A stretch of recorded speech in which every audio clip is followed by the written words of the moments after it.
네, 복된 주일입니다. 오늘도 우리가 기쁨으로 하나님 앞에 예배드리는 시간 갖도록 하겠습니다. 다 같이 일어서셔서 묵상으로 기도하시겠습니다. 나의 힘이 되신 여호와여, 내가 주를 사랑하나이다. 여호와는 나의 반석이시요 나의 요새시요 나를 건지시는 이시요 나의 하나님이시요 내가 그 안에 피할 나의 바위시요 나의 방패시요 나의 구원의 뿌리시요 나의 산성이시로다. 내가 찬송받으실 여호와께 아뢰리니 내 원수들에게서 구원을 얻으리로다. 아멘. 우리의 힘이 되시고 반석 되시고 능력 되시는 우리 하나님 아버지, 오늘도 하나님 앞에 나와서 하나님을 의지하고 이 땅을 하나님의 위로부터 내리는 그 능력으로 채받아서 살기를 소원하며 나왔사오니 복 주시고 힘 주시고 은혜 주셔서 잘 감당하며 이길 수 있도록 축복하여 주옵소서. 이 예배를 통하여 위로부터 오는 놀라운 은혜로 채워 주시옵소서. 예수님의 이름으로 기도합니다. 아멘. 우리 다 같이 찬송 부르시겠습니다. 찬송가 23장입니다. 만입이 내게 있으면.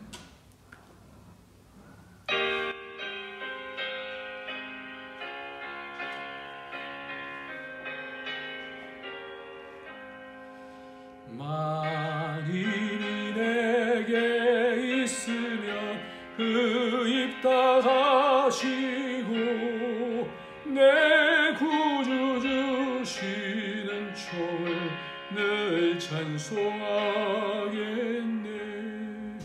내 은혜로신 하나님 날 도와주시고 그 크신 영광 널리 펴 다 알게 하소서. 내 주의 귀한 이름이 날 위로하시고 이 귀의 음악 같으니 참 희락되도다. 내 죄의 권세 깨뜨려 그 결박 푸시고 이 주한 마음을 비로소 고정케 하셨네.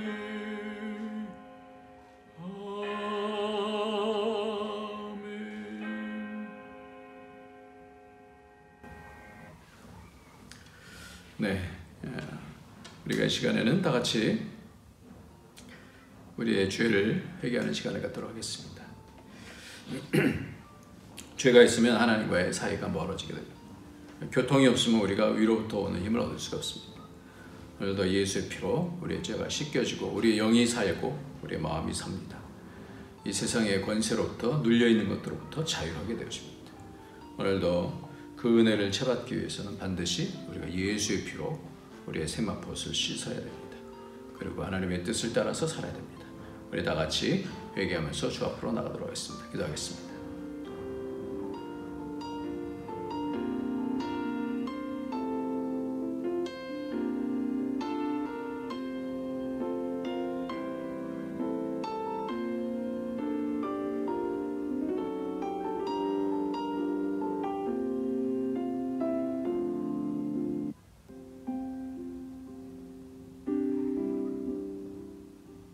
하나님 아버지, 오늘도 주께서 우리를 불러주시고 늘 우리를 맞아주시되 예수의 피를 뿌리셔서 우리를 성전되게 하시며 우리로 다시 거룩한 자가 되게 하셔서 하나님께서 원하시는 귀한 복의 그릇으로 우리를 이 땅을 다스릴 수 있는 그 권세 있는 자들로 만드시니 감사합니다. 연약하지만 또 예수 그리스도의 피를 부어주셔서 오늘도 정결케 하시고 주의 성령의 권능으로 이 땅을 능력으로 살아나갈 수 있도록 이 시간 우리의 죄를 사하여 주시고 우리의 모든 영과 혼과 육이 주 안에서 깨끗함을 입을 수 있도록 축복하여 주옵소서. 예수님의 이름으로 기도합니다. 아멘.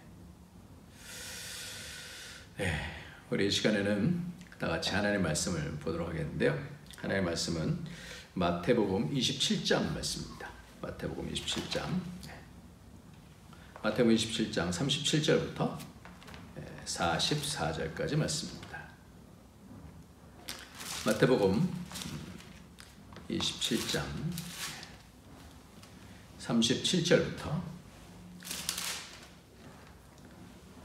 37절부터 44절까지입니다. 그 머리 위에 이는 유대인의 왕 예수라 쓴 죄패를 그쳤더라. 이때에 예수와 함께 강도 둘이 십자가에 못 박히니 하나는 우편에 하나는 좌편에 있더라. 지나가는 자들은 자기 머리를 흔들며 예수를 모욕하여 이르되 성전을 헐고 사흘에 짓는 자여, 내가 만일 하나님의 아들이어든 자기를 구원하고 십자가에서 내려오라 하며, 그와 같이 대제사장들도 서기관들과 장로들과 함께 희롱하여 이르되 그가 남은 구원하였을 때 자기는 구원할 수 없도다. 그가 이스라엘의 왕이로다. 지금 십자가에서 내려올지어다. 그리하면 우리가 믿겠노라. 그가 하나님을 신뢰하니 하나님이 원하시면 이제 그를 구원하실지라. 그의 말이 나는 하나님의 아들이라 하였도다 하며 함께 십자가에 못 박힌 강도들도 이와 같이 욕하더라. 한 구절 더 보겠습니다. 누가복음 23장. 누가복음 23장입니다. 누가복음 23장 32절부터 말씀을 보도록 하겠습니다. 누가복음 23장 32절 같이 읽습니다. 누가복음 23장 32절 시작. 또 다른 두 행악자도 사형을 받게 되어 예수와 함께 끌려가니라. 해골이라 하는 곳에 이르러 거기서 예수를 십자가에 못 박고 두 행악자도 그렇게 하니 하나는 우편에 하나는 좌편에 있더라. 이에 예수께서 이르시되 아버지 저들을 사하여 주옵소서. 자기들이 하는 것을 알지 못함이니이다 하시더라. 그들이 그의 옷을 나눠 제비 뽑을새 백성들은 서서 구경하는데 관리들은 비웃어 이르되 저가 남은 구원하시니 만일 하나님이 택하신 자 그리스도이면 자기도 구원할지어다 하고 군인들도 희롱하며 나아가 심포도주로 주며 이르되 내가 만일 유대인의 왕이면 내가 너를 구원하라 하더라. 그의 위에 이는 유대인의 왕이라 쓴 패가 있더라. 달린 행악자 중 하나는 비방하여 이르되 내가 그리스도가 아니냐 너와 우리를 구원하라 하되, 하나는 그 사람을 꾸짖어 이르되 내가 동일한 정죄를 받고서도 하나님을 두려워하지 아니하느냐. 우리가 행한 일에 상당한 보응을 받는 것이니 이에 당연하거니와 이 사람이 행한 것은 옳지 않은 것이 없느니라 하고 이르되 예수여 당신의 나라에 임하실 때에 나를 기억하소서 하니 예수께서 이르시되 내가 진실로 네게 이르노니 오늘 내가 나와 함께 낙원에 있으리라 하시니라. 아멘. 여러분들 오늘 말씀은 마태복음하고 누가복음하고 차이가 있습니다. 마태복음 오늘 27장 44절에는 함께 십자가에 못 박힌 강도들도, 강도가 두 명이에요. 그러니까 강도들 그러면 오른쪽 왼쪽 다 있는 그 강도를 얘기하겠죠. 이와 같이 욕하더라 이렇게 말씀하고 있습니다. 그런데 누가복음 말씀에 보면 이 말씀을 그 39절서부터 말씀을 달린 행악자 중 하나는 비방하여 이르되 내가 그리스도가 아니냐 너와 우리를 구원하라 하되, 하나는 그 사람을 꾸짖어 이르되 내가 동일한 정죄를 받고서도 하나님을 두려워하지 아니하느냐. 그러면서 엄청난 복음을 얘기하고 있어요. 우리는 우리의 행한 일에 상당한 보응을 받는다. 죄인이기 때문에 죄의 값은 사망이다. 상당한 그것에 맞는 사망을 받는다. 우리가 죄인이기 때문에 죄는 죄의 값은 사망이다. 이것에 대한 상당한 보응을 받는다. 이 말씀에 대한 부분을 고백하고, 이게 당연하지만 이 사람이 행한 것은 옳지 않은 것이 없다. 이 사람은 의인이다. 예수 그리스도는 의인이다. 이렇게 고백을 해요. 그리고 예수님 당신의 나라에 임하실 때 나를 기억하소서.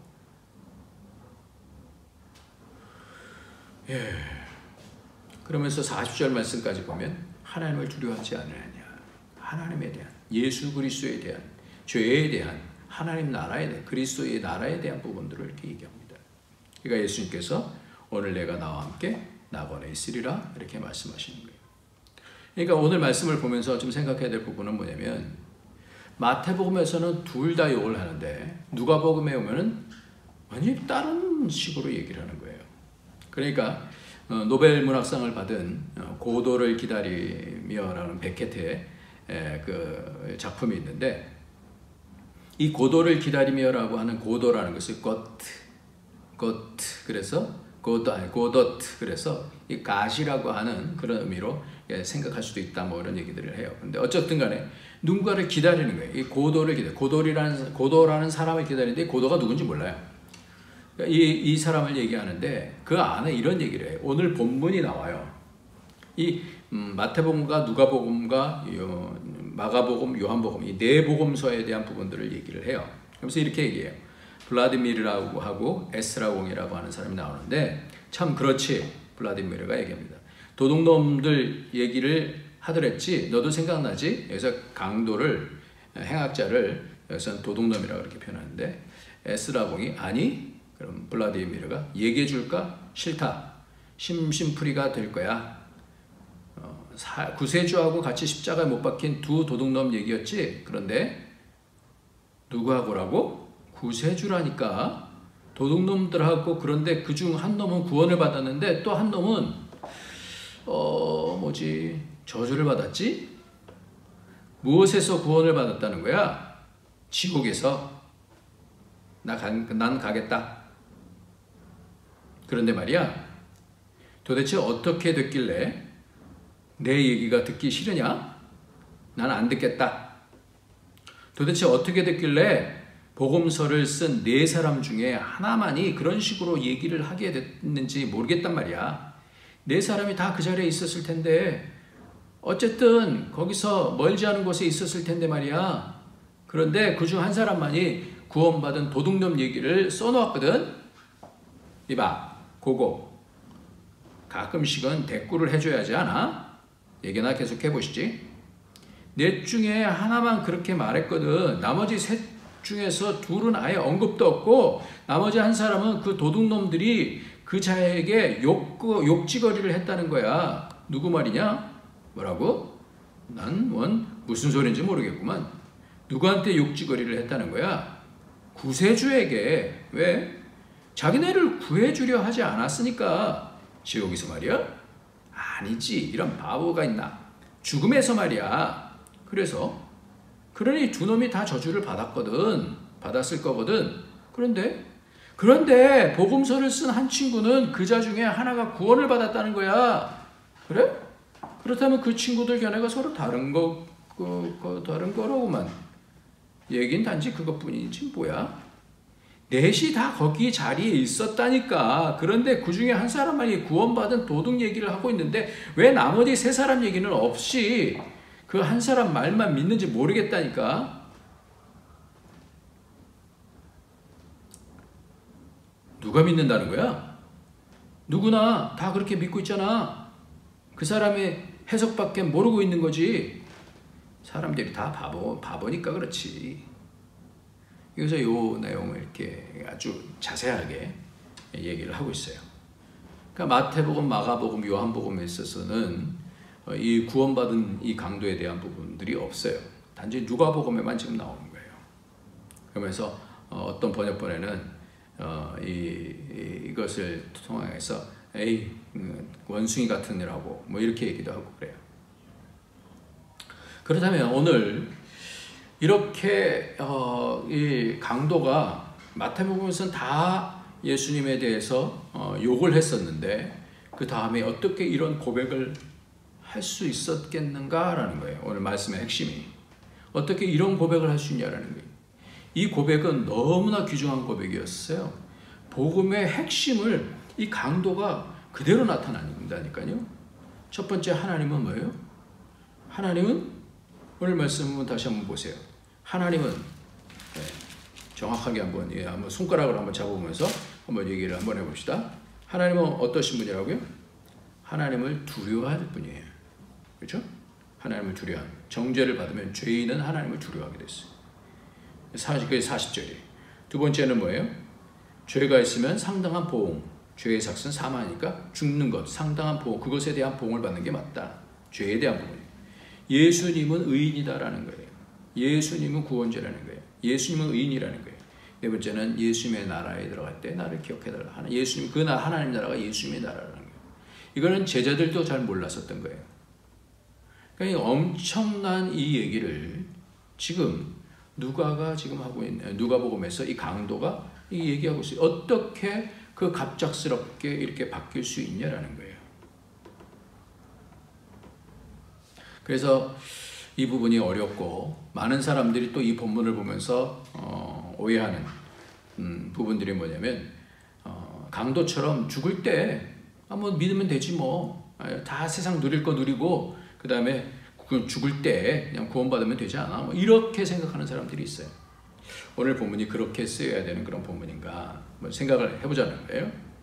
어떻게 이 강도는 욕하는데 동참했다가 이렇게 이런 고백을, 이런 엄청난 고백을 할 수 있냐라는 겁니다. 그게 뭘까요? 오늘 그 말씀을 오늘 찾아봐야 돼요. 어떻게 이렇게 바뀌게 될까요? 이게 굉장히 우리의 실존 가운데, 우리의 믿음 가운데 굉장히 중요한 부분이에요. 오늘 말씀 가운데서 이 부분을 막 찾아봤어요. 도대체 어떤 부분 때문에 이 한 강도가 이렇게 회심을 할 수 있었을까? 이 강도는 지금 엄청난 부담감 가운데 있을 거예요. 그렇지 않겠어요? 이제 곧바로 이제 십자가에 달린 거죠. 죽어가는 거 하잖아요. 죽음이잖아요, 죽음. 그 가운데서 얼마나 많은 생각들이 많겠어요. 그러니까 죽음 앞에서는 뭐 자기들이 있었던 우리 뭐 일생들이 쫙 보인다면서요. 그듯이 이 맨 마지막 순간에 뭔가의 판단을 해야 된다는 거죠. 그러니까 이 한 강도가 그런 가운데서 모든 생각들이 막 주마등처럼 막 지나갈 거예요. 그런 가운데 지금 무엇 때문에 이 사람이 회심을 했을까? 이것을 한번 찾아봐야 되지 않겠습니까? 오늘 말씀을 찾다가 이 강도가 이런 고백을 했을 때 예수님께서 오늘 내가 나와 함께 낙원에 있으리라, 이 말씀, 내가 진실로 내게 이르노니 오늘 내가 나와 함께 낙원에 있으리라, 이 말씀은 십자가에서 몇 번째 해당하는 이 말씀이라는 거예요. 이 해답을 찾는데 굉장히 중요한 부분인 것 같아요. 오늘 내가 나와 함께 낙원에 있으리라, 이 말씀은 십자가의 가상 7원이라고 그러는데 가상 7원 가운데서 두 번째에 해당하는 말씀이에요. 그렇다면 그 앞서서 뭔가를 말씀하시지 않겠어요? 이 부분이 굉장히 중요한 것 같아요.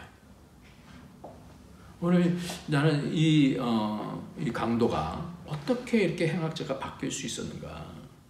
첫 번째 말씀이 뭐냐? 그것이 누가복음 23장, 오늘 제가 읽었던 그 본문 가운데서 나오는 말씀이에요. 누가복음 23장 34절 말씀이에요. 뭐라고 그래요? 첫 번째 십자가상에서 하시는 말씀이 예수께서 이르시되 아버지여 저들을 사하여 주옵소서. 자기들이 하는 것을 알지 못함이니이다. 그래요. 아버지여 저들을 사하여 주옵소서. 이렇게. 지금 이 강도가 옆에서 똑똑하게 죽어가는 그런 입장 가운데서 똑똑하게 이 얘기를 들었을 거예요. 다른 게 없어요. 이 근거는 이거밖에 없어요. 똑똑하게 얘기를 들었을 거예요. 저 사람이 도대체 뭐지?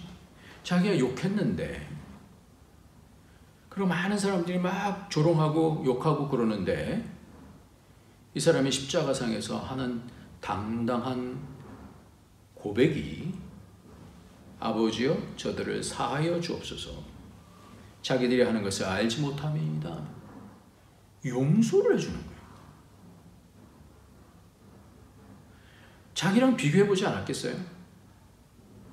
자기는 행악자임에도 불구하고 십자가에서 내가 왜 이렇게 죽냐 이 말이죠. 그러니까 한번 구원해 보시지 그러면서 거기에 다른 사람들이 욕하는 것에 동참한 거 아닙니까? 그런데 그 가운데서 예수님께서 저들의 죄를 저들을 사하여 주옵소서. 사하여 주옵소서. 충격을 먹었을 것 같아요. 충격이 됐을 것 같아요. 저들을 사하여 주옵소서. 충격이 됐을 것 같아요. 그래서 이 사람이 이런 고백을 할 정도면 엄청나게 악한 일을 했지만 악한 자이면서도 많은 생각을 했던 사람인 것 같아요. 그래서 예수님의 그 말씀하는 그 현장 속에서도 이게 듣기도 하고 뭐 여러 사람 통해서 듣기도 하고 막 묻기도 했었던 그런 것 같아요. 그러니까 그런 내용들에 대해서 너무나 잘 알죠. 극적인 그런 순간에 이 사람에게 충격을 준 말씀이냐면 저들을 사하여 주옵소서 그래요. 그런데 왜 이것이 그 마음을 변화시킬 수 있을 것이다 라고 판단을 하냐면 이것이 이사야 53장, 우리가 지난번에 영상도 봤습니다만 이사야 53장 쪽에 보면 이 부분에 대한 힌트가 나와요. 한번 보도록 하겠습니다.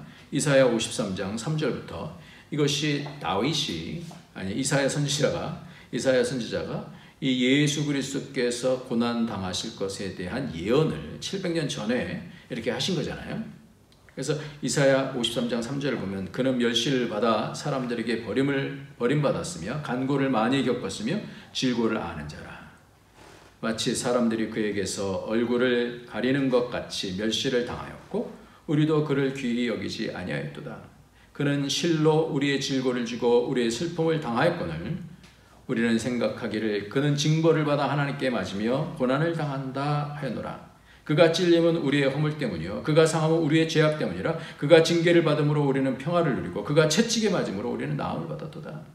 우리는 다 양 같아서 그릇 행하여 각기 제 길로 갔거늘 여호와께서는 우리 모두의 죄악을 그에게 담당시키셨도다. 근데 그 뒤쪽으로 가 봅시다. 우리가 보통은 여기까지 보는데요. 11절 12절 한번 보겠습니다. 그가 자기 영혼에 수고한 것을 보고 만족하게 여길 것이라. 영혼의 수고예요. 이게 용서는 영혼의 수고거든요. 죄를 사하여 주옵소서. 십자가에 달리시면서 모든 죄를 담당하시는 것은 엄청난 수고, 영혼의 수고예요. 죽음을 감당하는 거잖아요. 만족할 것이라. 나의 의로운 종의 자기 지식으로 많은 사람을 의롭게 하며 또 그들의 죄악을 친히 담당하리로다. 그러면서 12절 말씀에 그러므로 내가 그에게 존귀한 자와 함께 몫을 받게 하며 강한 자와 함께 탈취한 것을 나누게 하리니 이는 그가 자기 영혼을 버려 사망에 이르게 하며 범죄자 중 하나로 헤아림을 받음이니라. 범죄자 중 하나로 헤아림을 받는다. 그러니까 범죄 세 사람 중에 범죄자로서 헤아림을 받았다. 근데 거기서 뭐라고 말씀하냐면 그러나 그가 많은 사람의 죄를 담당하며 뭐라고요? 범죄자를 위하여 기도하였느니라. 말씀합니다. 이것이 구약의 예언되더라고요. 제일 첫 번째 가상 7원 중에서 첫 번째가 아버지여 저들을 사하여 주옵소서 그러잖아요. 아버지여 저들을 사하여 주옵소서 그러잖아요. 아버지여 뭐예요? 기도하는 거잖아요. 용서를 위한 기도를 하는 거잖아요. 범죄자를 위하여 뭐라고요? 기도하였느니라 말씀하고 있는 거예요. 충격이 되는 거죠. 혹시 이 이사야에 있는 말씀을 이 강도가 알고 있는지는 모르겠어요. 그러나 정확하게 주님은 이 사역을 지금 행하시는 거예요.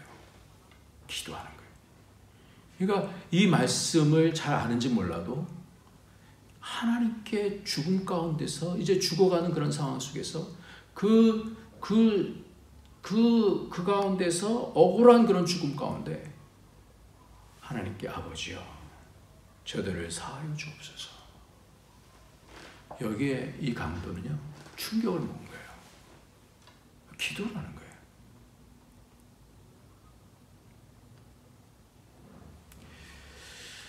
많은 순교자들이 죽음 전에 내가 하나님께 기도하겠습니다. 불의 화형을 받기 전에 기도를 하잖아요. 하나님은 나를 한 번도, 우리 주님은 나를 한 번도 외면하고 버리신 적이 없습니다. 폴리갑이라는 사람입니다. 폴리갑이 불에 화형되면서 내가 어찌 주님을 부인하겠습니까? 86년 동안 한 번도 나를 부인한 적이 없습니다. 나는 주를 위해서 죽겠습니다. 기도하잖아요. 그러면서 기도해요. 그리고 당당하게 화형에 들어가요. 충격이 되는 거예요. 기도라는 거예요. 기도를. 예수님께서는 주기도문 가운데서 이런 기도를 가르쳐 주시잖아요. 마태복음 6장 12절에 보면 우리가 우리에게 죄진 자를 사하여 준 것 같이 우리의 죄를 사하여 주옵시며, 너희가 14절에 보면 너희가 사람의 잘못을 용서하면 너희 하늘 아버지께서도 너희 잘못을 용서하려니와 너희가 사람의 잘못을 용서하지 않으면 너희 아버지께서도 너희 잘못을 용서하지 아니하시리라. 아버지여, 아버지여, 저들을 사하여 주옵소서. 이렇게 죄 용서를 충격 가운데서 보면서, 그렇지 않아도 자신이 죽음 가운데서 그 상당한 보응을 받는 것이, 이것이 당연하다고 이제 생각한 거예요. 그런데 이분이 자신의 죄를 사해 주실 수 있는 분이라는 얘기를 지금 기도 가운데서 제가 옆에서 똑똑하게 듣는 거예요. 근데 두 강도잖아요. 한 강도는 왜 못 들었겠어요? 왜 한 강도만 이렇게 구원을 얻냐 이 말이에요. 사도행전 2장 38절 말씀에 베드로가 이르되 너희가 회개하여 각각 예수 그리스도의 이름으로 세례를 받고 죄 사함을 받으라. 그리하면 성령의 선물을 받으리니. 그 성령이 그의 마음을 확 사로잡는 그것이 뭐냐면, 그 기도를 들으면서 그가 어떻게 해요? 성령의 그 만지심 가운데 오는데 뭘 붙잡은 거예요? 예수님의 기도를 잡는 거예요. 죄 사함에 대한 기도를 잡는 거예요. 주님, 내가 그 기도 가운데 속해지기를 원합니다. 이거잖아요. 그러니까 그 고백을 하는 거잖아요. 당신의 나라에 들어갈 때 나를 기억해달라는 거예요. 내가 영원한 지옥에 들어가는 것이 아니라 당신의 나라에 들어갈 때 나를 기억해달라는 것은, 내가 그 죄사함에, 주님이 지금 기도하시는 그 죄사함에 나를 포함시켜달라는 거잖아요. 회개잖아요. 욕했었어요. 비방했었어요. 그런데 돌이킨 거잖아요, 마음을. 주님의 기도에 동참한 거잖아요. 아멘한 거잖아요. 이때 뭐예요? 죄사함 가운데 성령께서 임하셔요. 그것이 사도행전 말씀에 죄사함을 받으라 그러면 성령의 선물을 받으리니. 회개할 때 성령의 운동이 일어납니다. 우리나라에도 1907년에 평양 대부흥이 일어난 것은 회개하다가 일어나는 거예요. 이 강도가 이런 과정 속에서 급작스럽게 어떻게 회개하다 보니까 성령께서 강력하게 역사하시는 겁니다. 여러분은 언제 거듭이 났습니까? 언제 갑자기 믿어집니까? 안 믿던 사람이 갑자기 믿어져요. 왜요? 성령께서 그를 만지시면 거듭나는 거예요. 위로부터 나는 거예요. 성령으로 거듭나지는 거예요.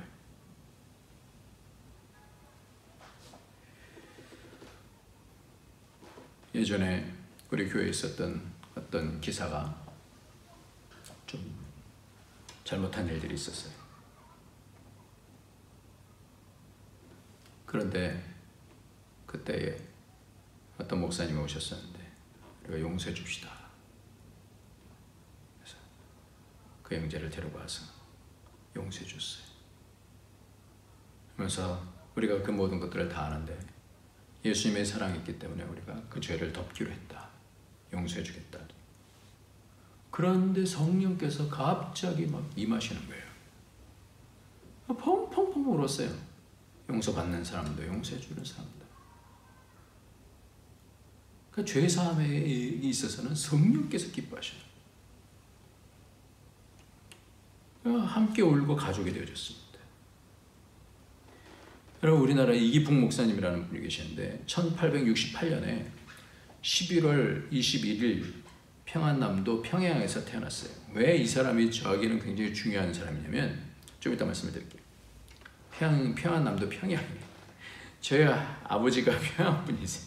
저희 할아버지가 평양 분이세요. 이기풍은 어려서부터 재치와 슬기가 특출하여서 6살 때 사서삼경을 외우고 12살 때 붓글씨로 백일장 장원에 뽑힌 바가 있습니다. 반면에 그의 성품은 그의 조부의 직설적인 성품을 닮아서 그는 어렸을 적부터 거세고 괄괄하고 적극적인 성품이어서 자기 비위에 거슬려 보이면 참지 못하여 일을 내고 마는 사건들이 많이 발생했습니다. 평양 사람들이 그래요. 평양 박치기라고 그래요. 강 목사는 어떤 사람이 소개하는데 이기풍이 24살 되던 해에 생전 구경한 적도 없는 코 큰 사람을 보았습니다. 신기한 생각으로 코 크고 체구가 큰 서양 사람이 자신의 눈에 거만한 몸짓으로 걸어가는 꼴을 보고 비위가 거슬려서 그의 뒤통수를 노려보며 가만히 그의 뒤를 따라가는데 그가 바로 세뮤얼 마펫이라고 하는 선교사였어요. 이 마펫 선교사님한테 제 할아버지가 복음을 받고 예수 그리스도를 믿게 되었습니다. 이기풍은 이 마펫 선교사의 집을 확인하고 돌아가서 석전의 명수인 친구 대6명을 이끌고 마펫 선교사의 집 대문을 걷어차고 먼 돌을 마펫 선교사의 집으로 던져서 유리창을 깨뜨리고 귀하장을 모셨습니다. 그로부터 한 달 후 그가 우연히 장터로 지나가다가 사람들이 모여있는 것을 보고 호기심이 생겨서 군중을 헤치고 가까이 갔더니 서투른 조선말로 복음을 전하고 있던 마펫 선교사를 발견하게 됐어요. 그는 그 자리에서 돌을 던져 마펫 선교사의 턱에 맞췄고 마펫 선교사는 피를 흘리며 거꾸러졌습니다. 이후에도 이기풍은 건축 중인 장대현 교회를 때려부수고 3일 밤 예배를 인도하러 가던 마펫 선교사의 턱을 날카로운 돌로 상처를 내 흉터가 되기도 했습니다. 이기풍의 마펫 선교사 박해와 건축 중인 장대현 교회를 때려부수고 거리낌 없이 행포를 부리고 폭력을 일삼던 중에 성령께서 강권적인 역사가 나타나기 시작했어요. 자기가 던진 돌을 맞고 쓰러진 마펫 선교사의 모습이 마음의 상처가 되고 뉘우치는 마음이 일어나기 시작했어요. 그로 인해서 밤낮까지 잃게 되어졌어요.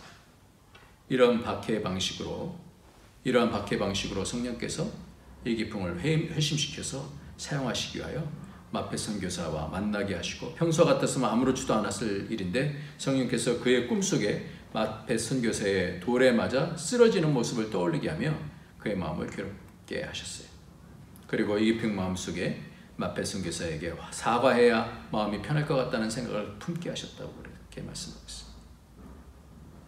회개하다 보니까 이 성령께서 역사하시는 거예요.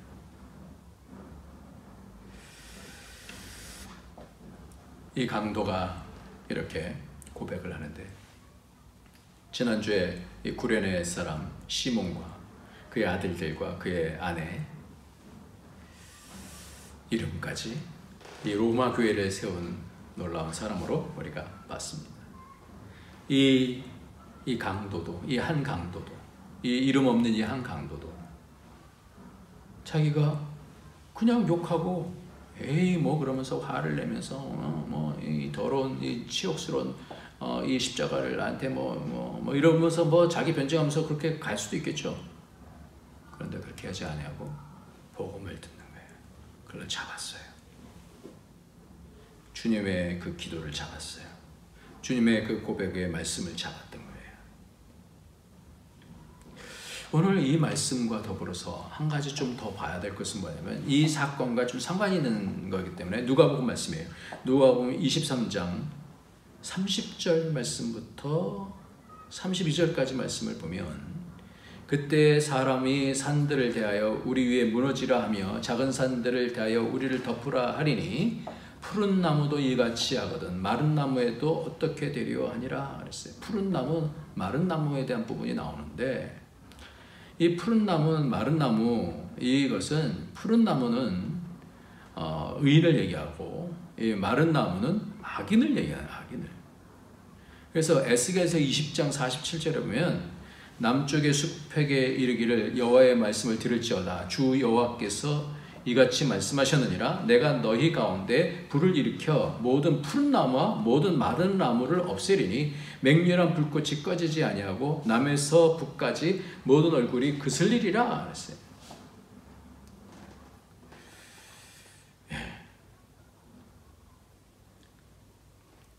이 마른 나무, 악한 거예요. 근데 푸른 나무예요. 의인이에요. 예수님이에요. 이 얘기를 들었을지 안 들었을지 잘 모르겠어요. 오늘 그 말씀과 더불어서 끌려가 아니라 예수와 함께 끌려가 아니라 그 바로 앞에서 또 다른 이 말씀이 같이 연결돼요. 31절, 32절에 같이 연결되기 때문에 들었을 것 같아요. 이것은 예루살렘 여인들에게 쫓아오는 사람들에게 하신 말씀이거든요. 이거는 이제 AD 70년에 얼마만큼 잔혹하게 이스라엘이 멸망당할 것인가에 대해서 이렇게 말씀하신 것임에도 불구하고 이 말씀을 들으면서 또 곰곰하게 씹었을 거예요. 그러면서 이 의인이 왜 죽어야 되느냐.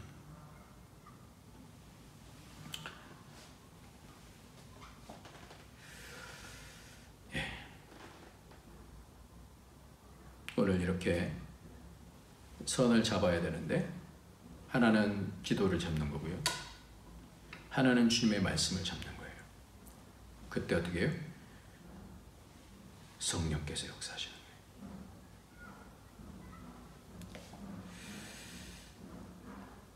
요즘 우리가 계속해서 기도하는 어떤 조슈아 형제님이라고 있는데 이 형제님이 그 대원 형제님이 이제 소개해 주신 이 형제인데 이 대원 형님 지금 엄청나게 어려워요. 상황이. 그러니까 기도를 해요. 근데 기도가 당장 이루어지지 않아요. 투자할 사람들이 계속해서 미루는 거예요. 그러니까 마음에 초조하고 불안하고 막 분노가 있고 하나님 왜 이렇게 내 기도를 안 들어주시나 막 섭섭함도 있고 아버지는 막 힘들어지고 막 그러는 거예요. 그러니까 대원 형제랑 만날 때는 그 초조하고 불안하고 분노가 있고 뭐 인간적인 섭섭한 이런 하나님께 대한 이런 것들이 막 그러니까 친하니까 막 쏟아져 나오는 거죠. 근데 몇 주 전부터 이 금요기도를 참석했어요. 그러면서 금요기도 가운데서는 대원 형제가 그러는 거예요. 아니 나하고 얘기할 때처럼 얘기하세요. 그러는 거예요. 근데 금요일 기도에 많은 사람이 있는데 또 교회에서 하는데 그렇게 할 수 없잖아요. 그것을 꺾고 얘기를 하는 거예요. 지금 아버지도 변화가 되어주고 자기가 아버지한테 평소 같으면 이렇게 할 수가 없는데 하나님 아버지께 이 말씀도 전하게 되어주고 그런다는 거예요. 그러고 기도한다는 거예요. 이게 외식인가요? 아니에요. 선을 잡는 것이죠. 선한 싸움이 이겁니다. 선한 싸움은 내 속에 여러 가지 갈등이 있을 때 주님의 기도를 잡고 주님의 말씀을 잡고 주님께 돌이켜서 성령께서 그 가운데 역사하시는 거예요. 우리가 변화되어지는 거예요.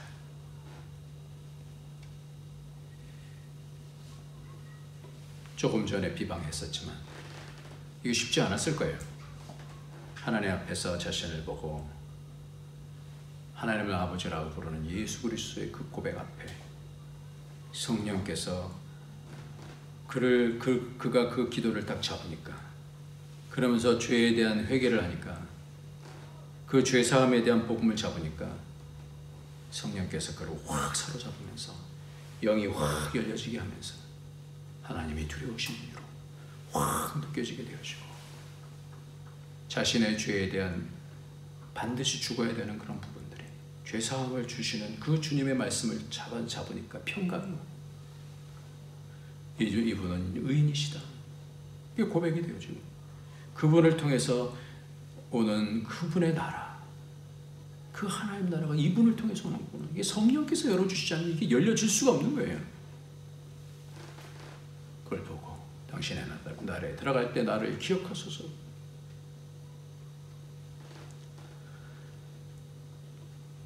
현재인 것 같아요. 사도 바울도 그렇게 예수 믿는 사람들을 핍박했던 사람 아니에요? 그러니까 예수님께서 나타나셔갖고 교회를 핍박했는데 네가 왜 나를 핍박하냐? 그러니까 순간적으로 바뀌죠. 그러면서 디모데전서 3장 13절에 내가 전하는 비방자요 박해자요 폭행자였으나 도리어 긍휼을 입은 것은 내가 믿지 아니할 때 알지 못하고 행하였습니다. 다 몰라서 그랬어요. 알고 나니까 얼마나 이것이 빚인 건지, 자기가 얼마나 못되게 했는 건지. 오늘도 우리의 변화는 딴 데 있지 않습니다. 우리가 주님의 말씀을 깊이 알고 주님의 그 기도, 지금도 나를 향하신 그 기도를 붙잡고 나갈 때 우리 영이 변화가 되어져요. 영이 성령을 통해서 열려지게 되어지는, 그래서 욕했던 사람이 바뀌는 거예요. 이 부목사가 바뀌고 모든 사람들이 다 바뀌는 거 아니에요? 그렇듯이 저와 여러분이 주님의 기도에 동참합시다. 주님의 말씀에 동참합시다. 회개합시다. 그 말씀에 동참하는 성령께서 역사해 주셔서 놀라운 사람으로 바꾸시고 놀라운 영광으로 하나님께서 쓰시는 그런 복이 저와 여러분에게 있어지길 예수님의 이름으로 축원합니다. 아멘. 하나님 아버지 감사합니다. 주께서 주신 이 변화가 우리에게도 날마다 기다리고 있는데, 주님의 말씀, 주님의 기도에, 그 깊으신 그 기도에, 생명 것이고 우리를 사랑하신 그 기도에 동참하며 그 기도의 역사 가운데 변화가 되어지는, 거룩하게 되어지는, 말씀과 기도로 거룩하게 되어지는 그래서 성령의 인도함 가운데 쓰임을 받는 복된 삶이 될 수 있도록 우리를 축복하여 주옵소서. 예수님의 이름으로 기도합나이다. 아멘. 우리 다 같이 찬송가 364장입니다. 찬송가 364장, 내 기도하는 그 시간.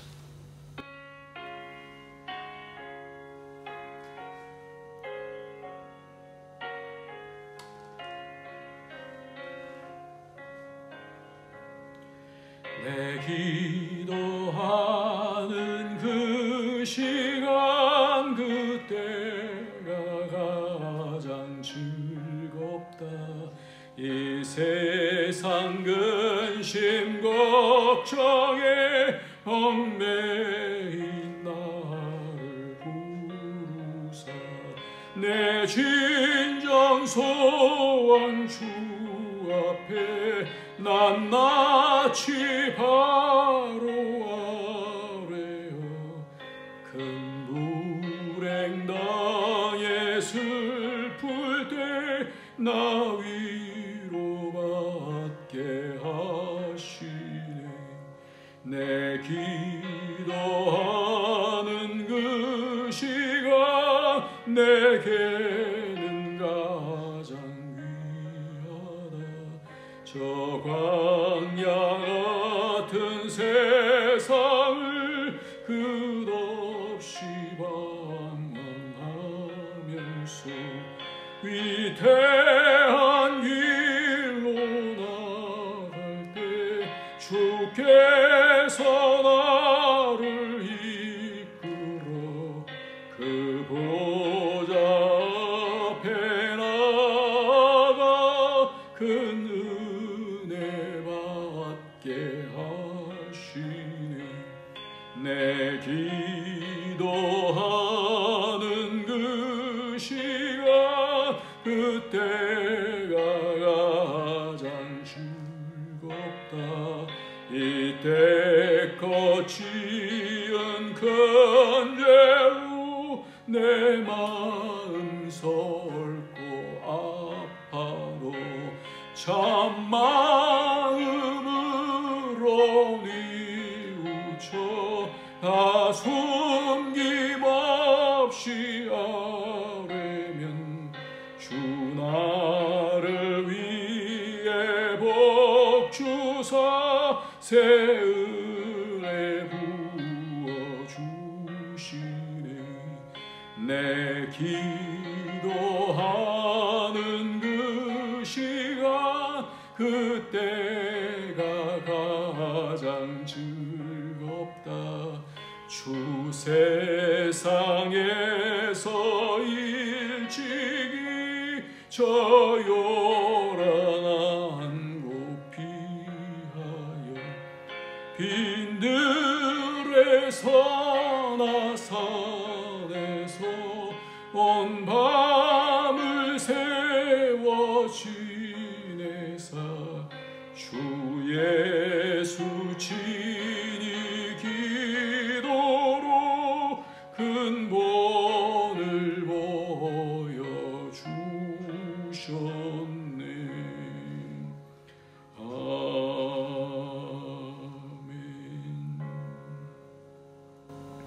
하나님, 오늘도 우리의 삶이 주 안에 있기를 원합니다.